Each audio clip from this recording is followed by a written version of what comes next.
Olá, bom dia. São 8 horas e 54 minutos. Este é o Justiça Agora. O ministro Celso de Mello, do Supremo Tribunal Federal, suspendeu a tramitação de ações que discutem vínculo de emprego em transporte de cargas. Os detalhes com Fernanda Porto.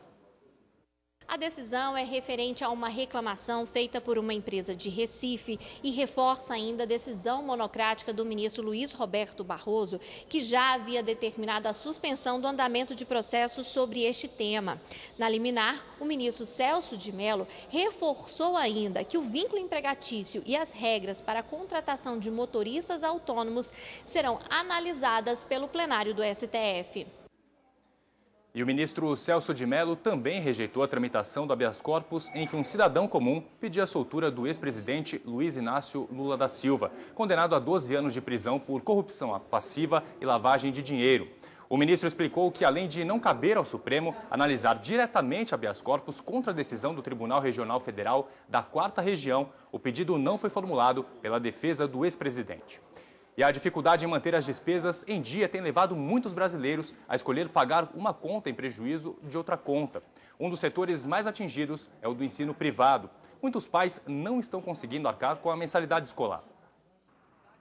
A cada 10 brasileiros, pelo menos 4 estão com as contas atrasadas, segundo o levantamento recente do Serviço de Proteção ao Crédito e da Confederação Nacional de Dirigentes Lojistas. Com a crise econômica, a inadimplência também alcançou serviços essenciais como a educação, consideradas prioritárias por parte da população.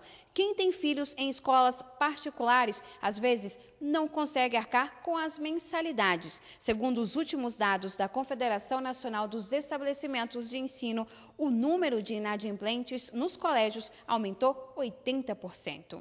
A dificuldade para manter as mensalidades em dia afetou a vida de Fabiana. O filho dela, de 4 anos, estuda na mesma escola desde o 1º ano de idade. Fabiana atrasou o pagamento de 2 parcelas deste 1º semestre. E o pequeno, segundo ela, foi impedido de participar da aula. Enzo estuda lá mais ou menos uns 2 anos e meio na mesma escolinha e eu atrasei algumas parcelas desse ano e a diretora financeira me mandou uma mensagem falando que o contrato se encerraria e que se eu não fizesse todo o pagamento, o Enzo não poderia mais entrar na escolinha.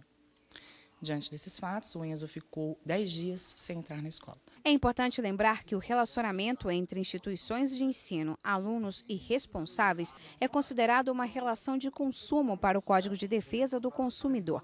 Segundo o CDC, o estudante não pode sofrer qualquer punição pedagógica ou constrangimento pela falta de pagamento da mensalidade escolar. Ocorrendo alguma prática abusiva dessa, cabe ao consumidor uma ação, de indenização de danos morais no Juizado Especial de Pequenas Causas. E também ele pode fazer uma denúncia ao PROCON ou até mesmo uma denúncia ao Ministério Público, para que haja um inquérito civil público para saber se tem algum tipo de procedimento recorrente como esse nessa escola. Já a escola pode cobrar as mensalidades não pagas na Justiça. O procedimento que a escola deve fazer é uma ação de cobrança contra os pais do aluno, contra os responsáveis.